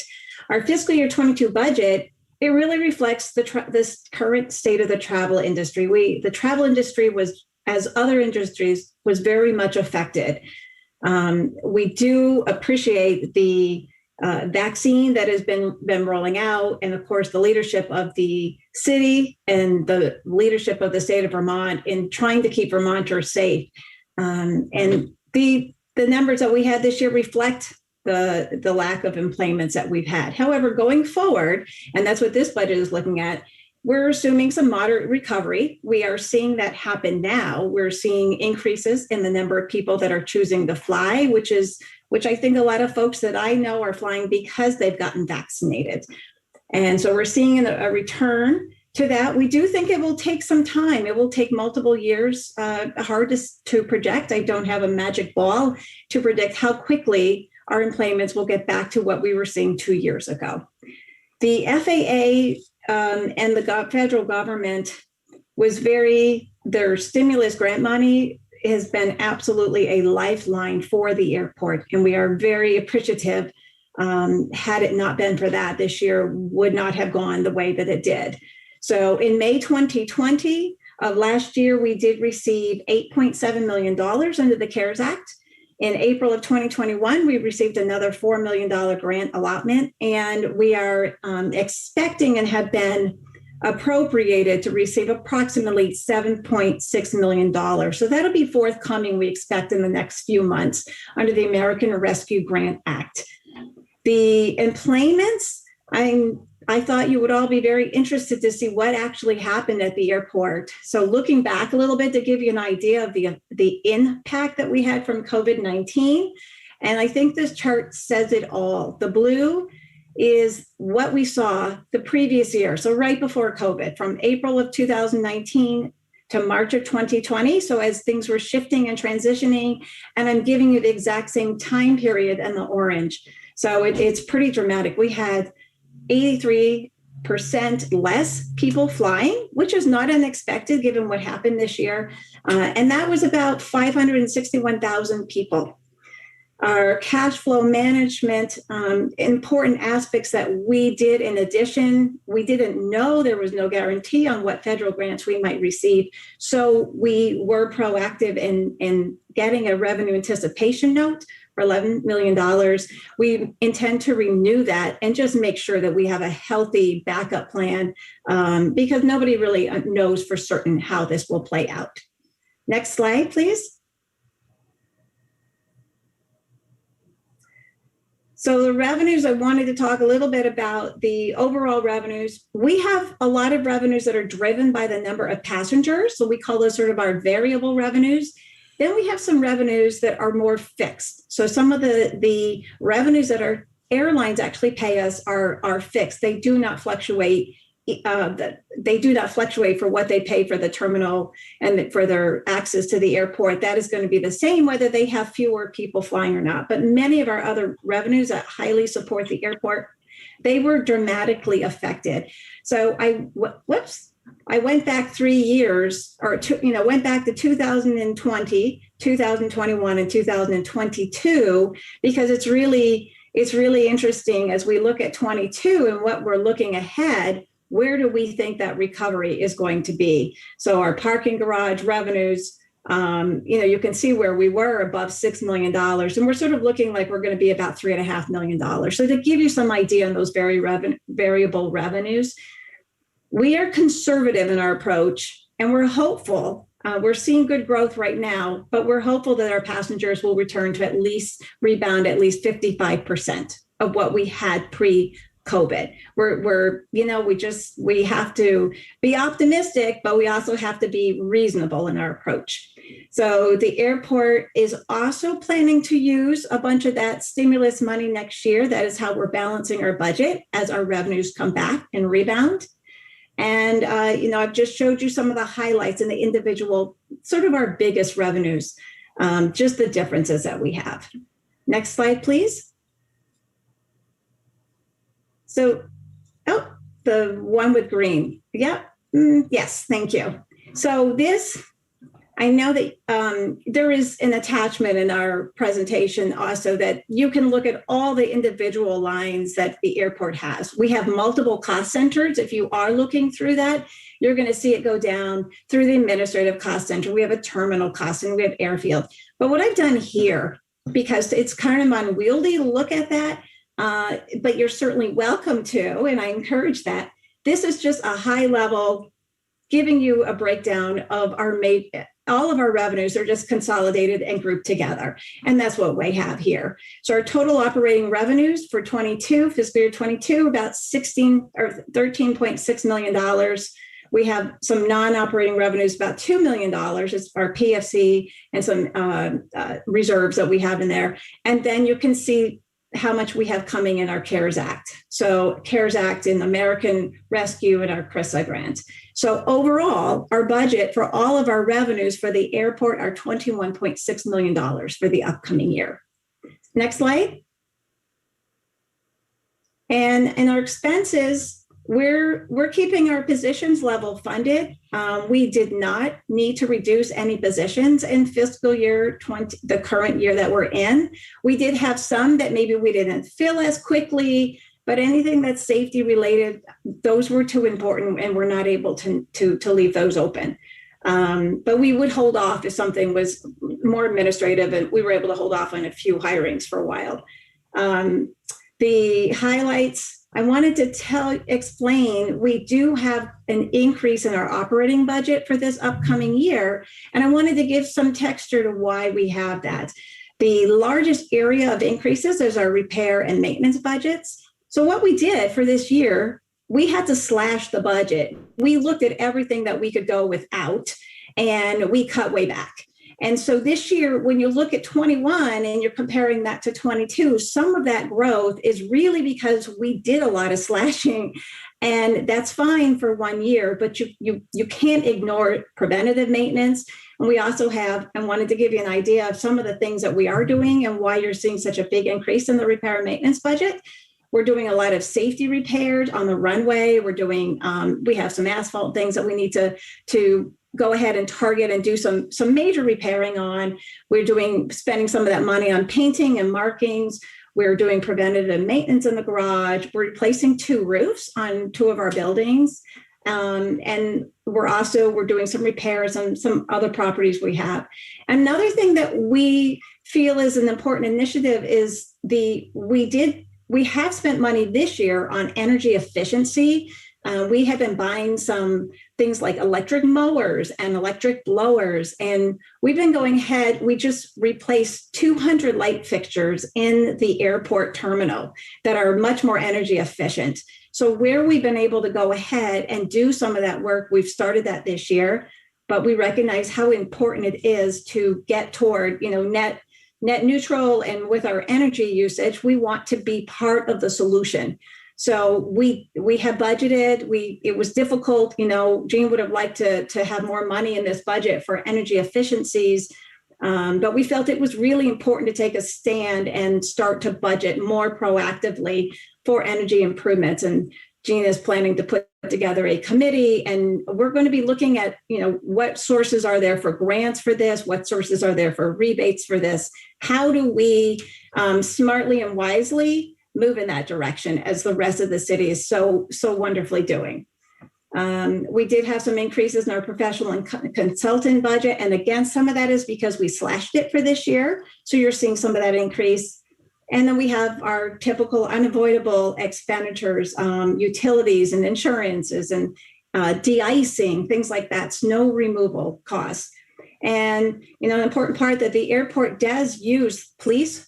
We use the Burlington police services. We are required under TSA to provide services and security checkpoints and things like that. We have to have these things on site. There's a very specific time response and on site that we have to do. And we do contract with the Burlington Police Department to provide those services and appreciate the good job that they do. In addition, we did have a win this year with our budget. Our debt service, we were able to significantly reduce that due to our refunding. We did have to budget some for some interest that is getting paid on the existing bonds, but that money is all sitting in escrow and it will not affect our cash flow. So that was helpful. Next slide, please. Whoops. Yes, thank you. So this is just taking all of the detail for all of our cost centers and rolling it into categories that make sense. So I wanted to just provide something easy so that if something jumped out at you, you had questions, that it's really easy for you to ask me. And I did want to point out that the addition of the energy efficiency line item that we budgeted in here. Next slide, please. And I thought you would be very interested in seeing a little bit more about our employments, since, you know, when people think of the airport, there's a lot of things we do. But the main part of the airport and the main purpose is we have people that are utilizing the airport and coming in and going out. So this really shows and highlights what it looked like pre-COVID. You can see those numbers and what it looked like as we were going into 2020. Those numbers were great. And then you can see exactly what happened in March. So the percentage change is from fiscal year 19 to fiscal year 20. And in 21, I have through March here because our employment numbers that get reported lag a little bit. So these are the latest that I have. But I'm just showing you, we are starting to see that in the numbers we're seeing on a weekly basis. We definitely see a lot more activity going on in the airport. We expect this to be reflective of this when we come back to you at some point and show you employment. But I wanted to just really kind of show what happened and the effect that we had. And at the bottom, I also wanted to give you an example of just highlight over the years what has happened as far as our employments, and show you over all the years so that you can take a look, you can see very quickly and very visibly what happened. And so quite a change that we've had. Next slide, please. So we're looking forward. We're optimistic. You know, like I think the rest of the state, we're very excited for what's happening. We're seeing at BTV, and we're hearing with our partners across the country at other airports that the flying public demand is increasing slowly. And a lot of that is really parallel to what we're seeing in the vaccination rates that are happening. We do expect, you know, challenges in the upcoming fiscal year. There is uncertainty that we're all going through and we're all experiencing, and we're not quite sure how that's all going to play out month by month and over the next 12 months. I want to reiterate that our budget was balanced. Thankfully, we've been able to receive the stimulus money, and we're looking forward, you know, as every month gives us more information, and we are closely monitoring our expenses. If things should change in this upcoming year, you know, we're absolutely able to respond and react to that very proactively. So, and then Jean, maybe you'd like to discuss, we have a picture here in Beta because we have, like I said, airport is more than just what's going on, what you see at the terminal.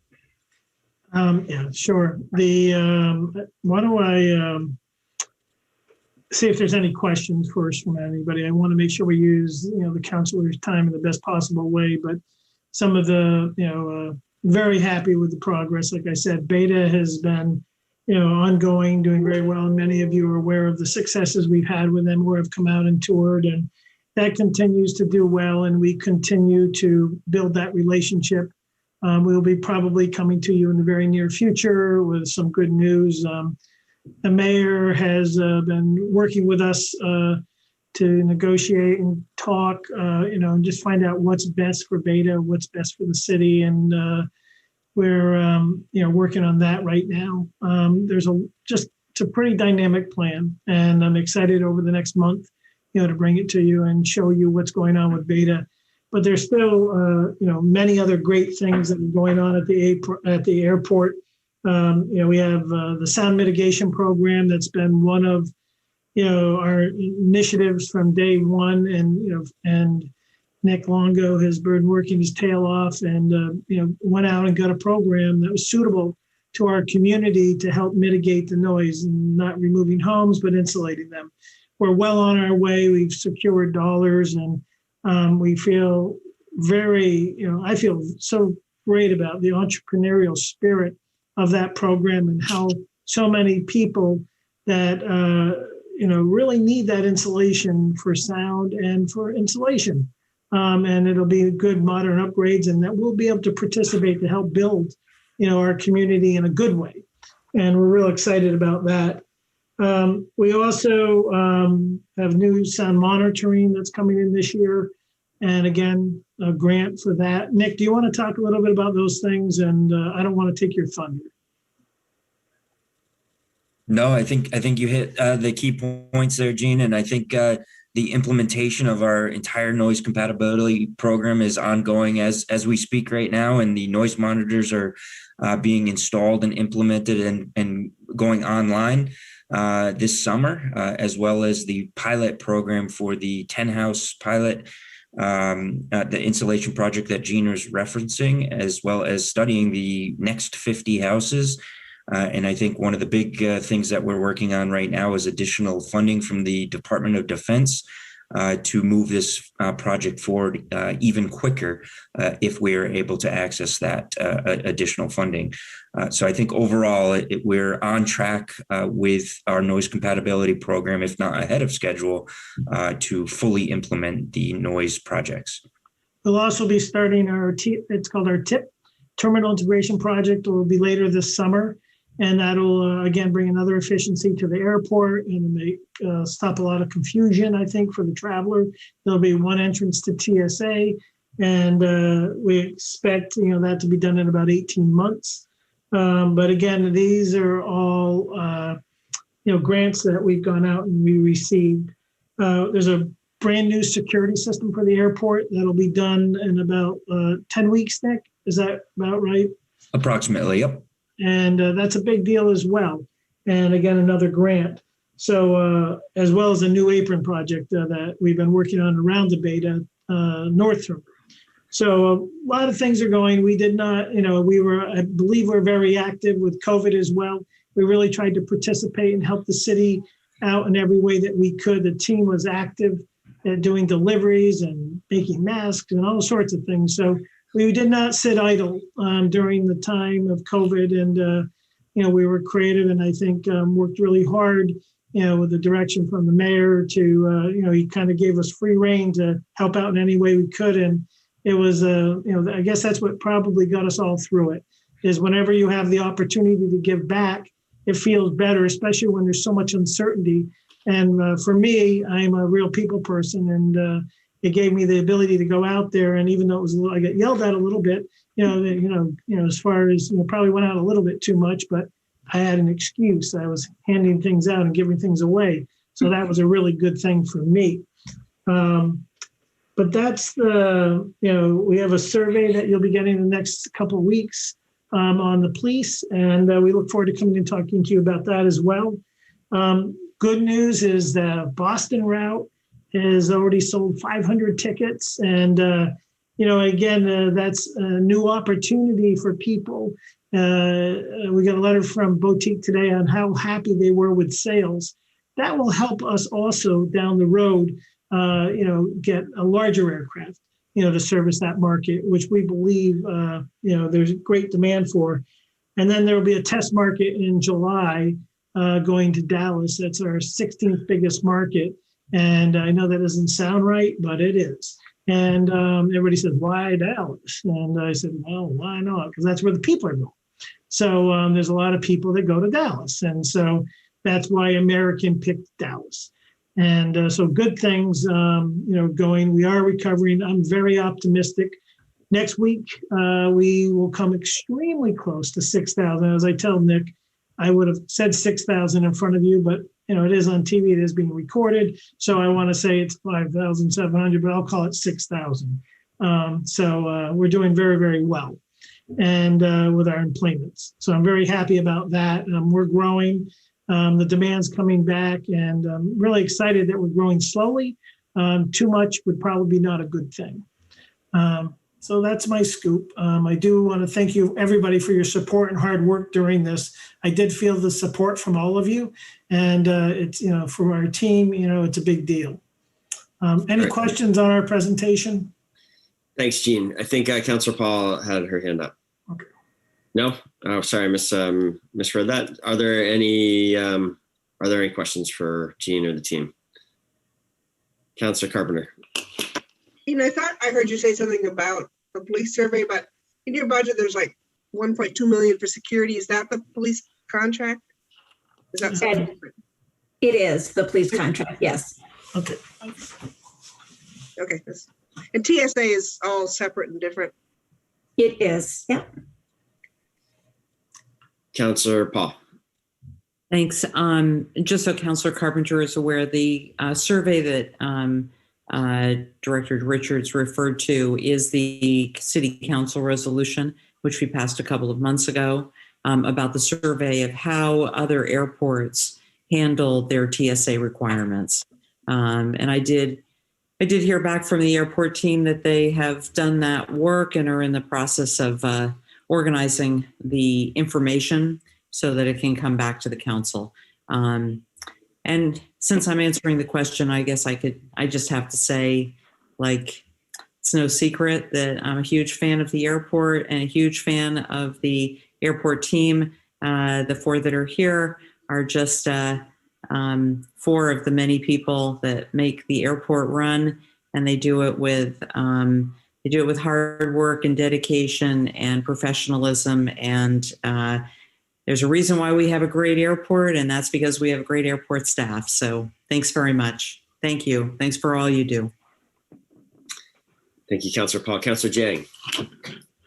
Yep, I have a couple of questions, and I think the first one is about the debt service. It is estimated as a reduction of 2.5 million right now, and wanted to understand the debt service in general, or you were able to reduce the debt during COVID-19 by 2.5 million? We were able to refinance. That was part of our strategy this year. We came and got approval to take the debt service that we had coming up next, like the next 2 years, and we packaged that up and we went out to market, and we're going to be paying that off in 2029 and 2030. So we're pushing it out. And the reason we did that was because of such uncertainty. We wanted to make sure that it wasn't this created quite a burden onto the airport to come up with that much more money. And so it just gave us a little bit more breathing room and protection all the way around, not to have to not run into issues or run into non-compliance with being able to pay that debt service. So that's what we've done. That's what you're seeing as part of this budget, and you'll see it next year as well. And really what we did is, because we really can't come to the city and ask the city for money. That, we're an enterprise zone, we're out on our own. So we have to think a little differently. So what we did is we hedged. And we will, if we do very well, we will put the money towards that debt. We have no, the mayor was pretty strict about, when we had the discussion on yes, do it, but. And so we will, we expect to do well, but I just don't know. And I would rather have the instrument in place. It's a good defense is the best offense. And that's really what this was. And that's the same thing with the line. We had the line and we didn't use it. But I'll tell you what, when you need money, you do not. And that's when I came into the position, I couldn't get any bank to talk to me, which was terrible, for in regards to the airport. They said, we'll give you money. That's really bad that they would give me money, but not the airport. So we're never going to be in that position ever again. So we're in really good shape now. And it was really, I didn't say it was easy because I didn't do the work, Rich Goodwin and Marie. But, we put a lot of effort into it, and it puts us in a really good position to, I would say, go through the next 18 to 24 months. Yeah, thank you. The other question is about the operation budget. But before, let me tell you that you are not on your own, basically. And I think you have the most complex system of governance, compared to all the city departments, because you are in a different city, let's say municipality. You are also governed by all the surrounding municipalities. But compared to all the enterprise fund for the city, I think you are unique, but you're not alone. Yeah, right. But now the other question that I have is specific to the operation budget, basically. I see that in 2021, I mean, it shrinked a little bit, and we all understand why. But I also have seen a huge gain. It went up in 2022 as per your request, and was just wondering what COVID had taught you. And yes, what COVID has taught you, and why basically all the good work that you have done to minimize expenses, why do we see now operation budget going up in 2022? That's a great. Agree. That's a great question, and I did my best, though it's hard in such a quick presentation to explain this well. We did learn a lot from COVID. We did cut back where we could, knowing full well that it wasn't long-term to cut back and have such a strict budget each and every year is not in the best interest of the airport. And the reason is your buildings need, we were in a good place coming into our budget last year because every single year we had been pecking away at deferred maintenance and pecking away at roofs and HVACs and other things. So we were in a good place as we came into fiscal year 21 just to literally to stop spending unless something was an emergency on those kinds of things. And in fiscal year 22, you're seeing a return and then adding some to where we were in the prior year, where we were spending a lot more on repairs and maintenance. That's the biggest chunk that you're seeing. And a lot of that has to do with the needs of the airport and keeping the runway safe and keeping the building safe. Like when we know we have roofs coming up that need to be replaced. Marie, let me interrupt you for a second. I just want to finish that. Go ahead. What it's taught me, and excuse me, is to be lean and continue, the practices that we started in this administration, was to come in and use good business practices. And we have just used more of those. And that's the bottom line, is we were extra diligent. We dug deeper, worked harder, and cut corners wherever we could. But as you know, we have to be very careful with safety. So, that's what we did more of. But again, the bottom line, what I learned from this is I just learned to appreciate every second.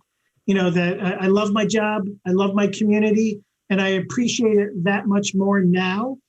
Sometimes we go so fast in our day, we forget, what we're here for and what we're doing. I really am just much more appreciative of everything and everybody. So that's the bottom line for me. That's what I learned.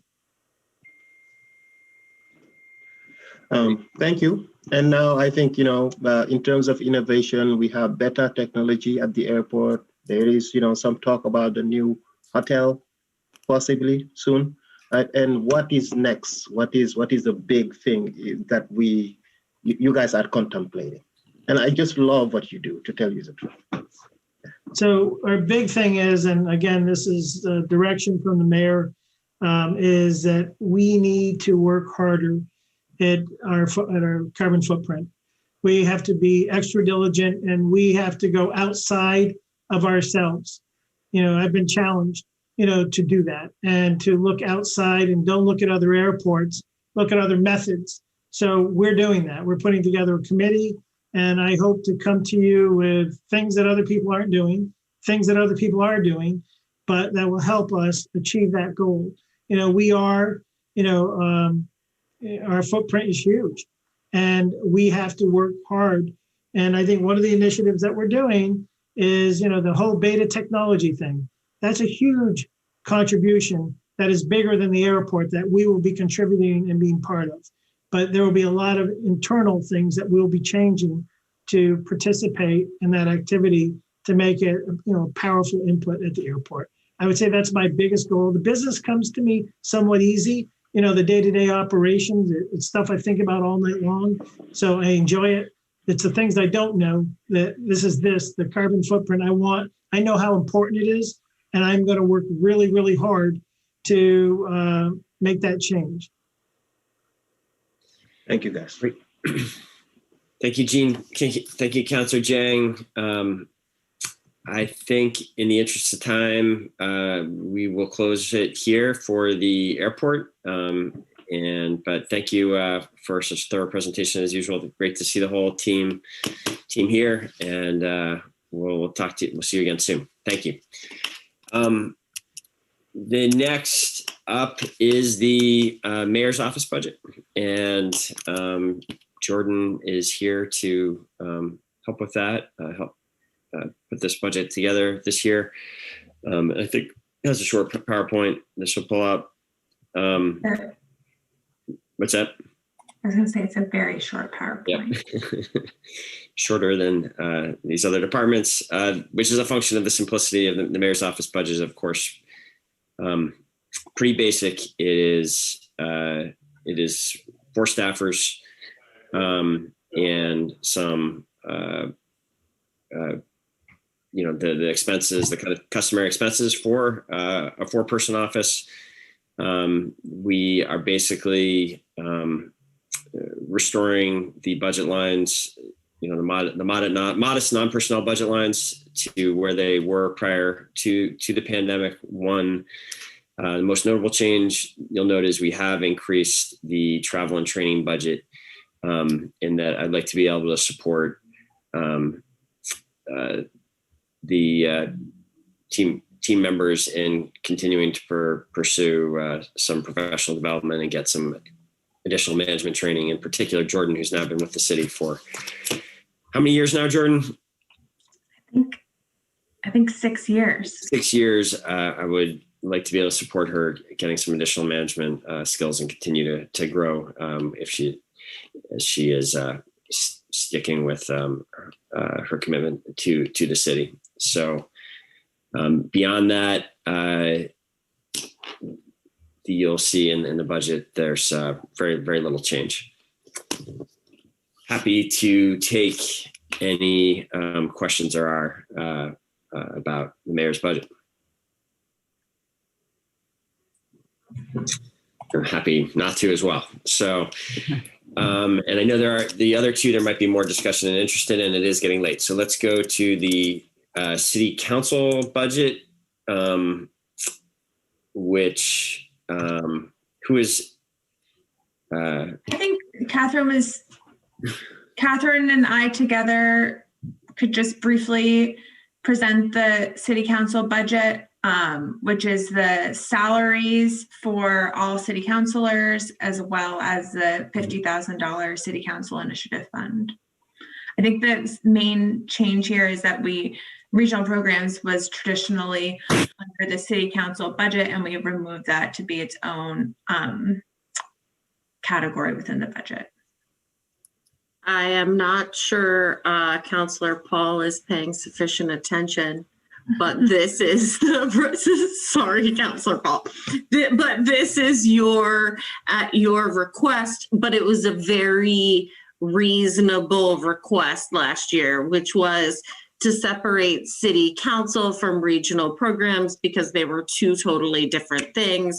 So that is what we've done this year. And I would just add that at the top are the salaries, and it can be confusing because the salaries are the same as then the expense accounts, which are then listed below. So it's $5,000 for salary, and then $5,000 for the operating expenses, and then line 26 is the Councilor Initiative Fund. And that is items that come before, I can't remember if it's the entire council or just Board of Finance, but that have to be voted on. They cannot, it's not just up to each individual councilor. And as we know, there are strict rules around the Councilor Initiative Fund. They are used only to help councilors to do their jobs, whereas the Councilor Initiative Funds are for things. One thing that jumps to mind is when Councilor Jang got the dumpster for a neighborhood that needed it. And the board voted on that, and I believe it was maybe like $1,000 or maybe even less. Great. Any questions on that? Okay, then good. That'll bring us to the last budget of the night, which is the regional programs budget, and maybe if there's a way to increase the size of it. So here, again, the major this part of the budget was cut substantially last year in the pandemic, and basically we have most of what's happened here is the restoration to the pre-pandemic levels. There are, go ahead, Jordan. Sorry. Right. So the two highlights for this budget are, first, that all of the program funding has been restored to FY20 levels after some reductions in the FY20 budget or FY21 budget. And then we've also added funding for two additional programs, the Vermont City Marathon and JUMP.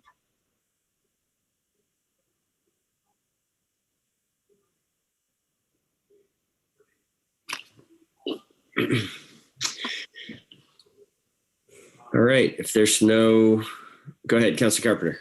Just for my own curiosity, how does CCRP assess towns? I mean, they're fabulous. I'm just curious how the assessments work. Yeah, that's a great question, Councilor Carpenter. I believe it's done on a population basis, and I'm not 100% sure of that. Catherine, I don't know if you can speak to that. Understandable if you can't. I'm not sure if anyone else is still with us that can. We could come back with an answer to that. It is I feel like they've been fair to us in trying to keep the increases quite modest over the years. I'm sorry, my dog was totally melting down. What is the question? I just asked how CCRPC assess. Actually, I'm also interested in VCLT. Just again, I'm a strong supporter. I'm just curious. Yeah. I know more definitively as the chair of the board with VLCT, that is strictly on a per person basis. And so it's set by the board and assessed to the towns, and pretty remarkably, every town in the state voluntarily is a member at this point. I'm pretty sure. You pay additional costs. So that's just for VLCT membership. There are additional charges that if you want to be one of the VLCT insurance funds, those are that's a separate service and a separate cost for that. I assume the CCRPC is also on a per capita basis of some sort, but I'm not as conversant in that. I believe that's true, but I will get back to you, Councilor Carpenter. It was striking how similar the costs were too. Yes. Maybe they're using the exact same per capita formula, or pretty close to it. Councilor Paul, did you have anything to add there? No, sorry. No, thanks. Sorry, I don't know why I keep jumping the gun on that. Are there any further questions? Seeing none, I think we will call it a night for this first of 4 nights together, right? I think I'm not forgetting something, am I, Catherine? Councilor Paul, go ahead. Thanks. Could I just simply ask, for next week, we have, the first one is on Monday, the 17th, and I'm just trying to, I think the information for that one hasn't been posted yet. So I'm just wondering if you have what your plan is as far as how you're going to be posting that information, especially given the fact that we have one on Monday, Wednesday, and Thursday. That's a lot of reading in a very short period of time. And today is what is it? Today is Wednesday. So, what your plan is, just so that is it possible that we're going to have the weekend for some of the other information, not the Monday, but perhaps for Wednesday and Thursday? Yes, that is entirely possible. And that is my first priority for tomorrow is, as you have seen, there are some meaty budgets, shall we say, like police and REIB for Wednesday. But there are also some like planning. And for Thursday, I know BED is in great shape, permitting inspections, the library. So some of those certainly can be posted ahead of time. So I would suggest that I send an email with a schedule probably midday tomorrow, if that's okay. Okay. All right. It's just that it's hard to, I think it's going to be hard for all of us to balance reading all of this information. I think Catherine's saying we will get as much as we can up on Friday, and I think it will be significant budgets. There are definitely some that a couple that is going to probably take some work into next week to completely finalize, but we'll try to minimize the latter. We'll get as many up and to you by Friday as possible, and I certainly understand your interest and want to accommodate it as best we can to get it by the week. Okay. I'm sure there's others that feel the same. Thank you. Okay. I'm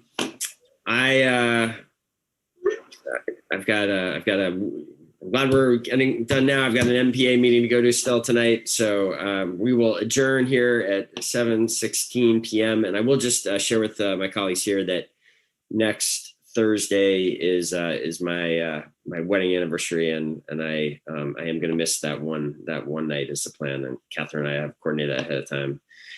So just so that's not a surprise to anyone, I'll share that with you now. And but otherwise, I will see everyone back again on Monday and Wednesday. Have a good night, everyone. And if we don't talk, have a good weekend. Take care.